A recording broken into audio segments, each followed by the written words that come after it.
Maybe you've heard about exciting new 5G technology that promises to make our connections to the internet and all of the things connected to the internet faster and better than ever. Like other cell phone technology, 5G emits radiation. Two federal agencies recently said the available scientific evidence does not support the idea that 5G emits enough radiation to hurt people. But some scientists disagree. At first, the concern sounded far-fetched. We were surprised by what we learned. Today's cover story is 5G Whiz. Chances are you haven't met many people like Professor Martin Paul. Is it true that you do not carry a cell phone? Yes, I don't carry a cell phone. How do you possibly communicate in today's world without your cell phone? I use a wired mouse. I used a wired connection from my computer to my printer.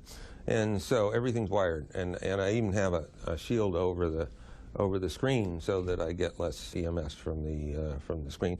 So there are ways of protecting yourself.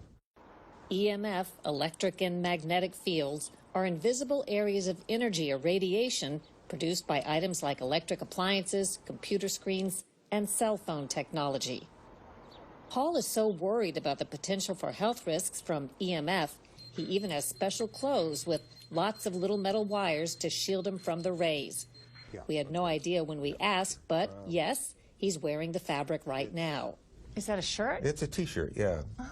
And it has little metal fibers in it, and it helps to shield your Makes torso. Them bounce off or not come through? Yeah. But before you make the mistake of writing off Paul as a nutty professor, you should know he's considered one of the world's preeminent scientists on electromagnetic fields. And his concerns are backed up by dozens of peer-reviewed scientific studies. You got your BA at Johns Hopkins University, very prestigious institution. You got your PhD at the California Institute of Technology.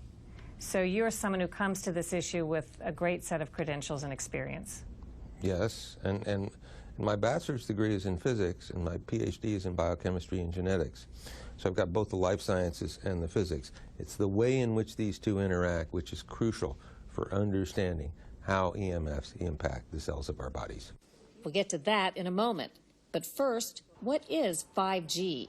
And for that matter, what are the previous Gs, which stands for generation, of the world's mobile networks? The rollout of this new technology is happening as we speak. And we're going to have 5G. We're going to have the best 5G in the world, just like we have everything else. What was 1G? 1G was just basic voice on your phone. 2G? 2G was when we went to a little bit of data. You could get a text, for example. Jonathan Adelstein heads the Wireless Infrastructure Association and represents companies like Verizon, T-Mobile, and AT&T.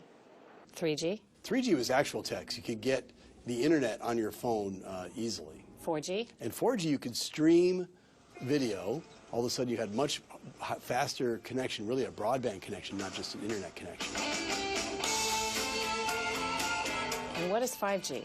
And 5G is going to be 4G on steroids. It's going to be data that's faster and more of it, but it also enables the connection of more devices to the network.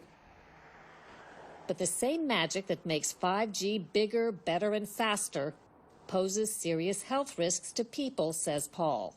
We know that the EMFs impact the cells of our bodies, all the cells of our bodies, by activating some channels.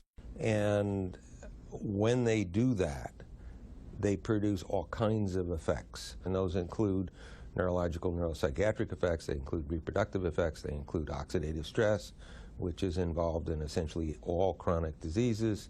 So I'm deeply concerned about this situation. Is it your feeling that mobile phone use and 5G in the future have been and are causes of chronic disease epidemics in this country? I believe that the exposures we already have are producing major effects already on our health, and that 5G will be vastly worse than anything that we are already exposed to. At least 3 expert medical groups have linked certain kinds of electromagnetic fields, or EMFs, to cancer, particularly childhood leukemia. The U.S. National Institute of Environmental Health Sciences, a working group under the World Health Organization, and a European scientific committee, which studied cell phones in particular. Paul says there's more to worry about. What's been shown is you get depression, you get, I can't sleep, I'm tired all the time, I'm depressed, I've got headaches, I can't concentrate, I'm anxious. All the things that everybody complains about now, we know are caused by EMF exposures. And not just one type, but multiple types of EMF exposures.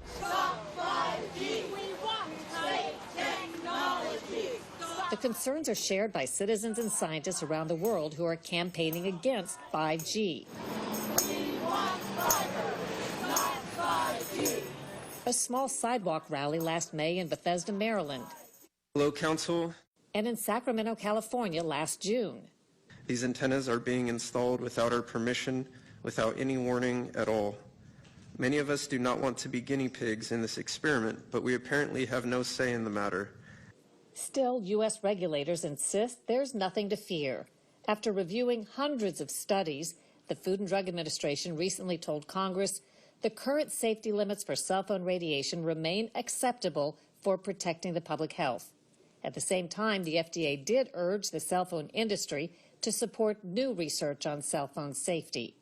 We've heard from a lot of witnesses about the very important potential of 5G. At a hearing in February, Senator Richard Blumenthal asked wireless representatives if they had funded new safety studies as the FDA asked. They said, "No, I'm not aware of any." So there really is no research ongoing. We're kind of flying blind here so far as health and safety is concerned. Is Senator Blumenthal correct that we're flying blind? It's something that's been well studied. It's continuing to be studied. We follow all the guidelines of the World Health Organization. We defer to the scientists as the industry who say it's safe. You can't ever, prove a negative, but there have been no indications of any problems. Let, the government do whatever it needs to do to set the strongest possible guidelines, and the industry will adhere to them. How do you explain them saying the science doesn't exist, that there's nothing that gives us cause for concern? It's all corruption. There's no other explanation. I think there are at least 25 different reviews that have been published on this over the years. You're implying that the industry, the telecommunications industry, is so powerful here in this country. Is that a reason you think why our government hasn't commissioned these studies and isn't talking about it? I can't figure out any other reason. Whatever the case, 5G deployment in the U.S. is moving full steam ahead. 5G for mobile phones is already being deployed, with broader expansion coming in 2020, especially in big cities. Supporters say there's no reason to think it's dangerous. Critics say there's no evidence it's safe. It strikes me that there's probably zero chance we're going back from the technology that creates this kind of exposure. We need to dramatically decrease exposures. We are taking risks of the sort that no rational society can possibly take. And we're doing this blindly and in my judgment, with absolute stupidity. The FCC has been criticized for not updating cell phone safety standards since 1996. But FCC officials insist there's nothing special about 5G and that the higher frequency signals used to deliver it pose no health risk.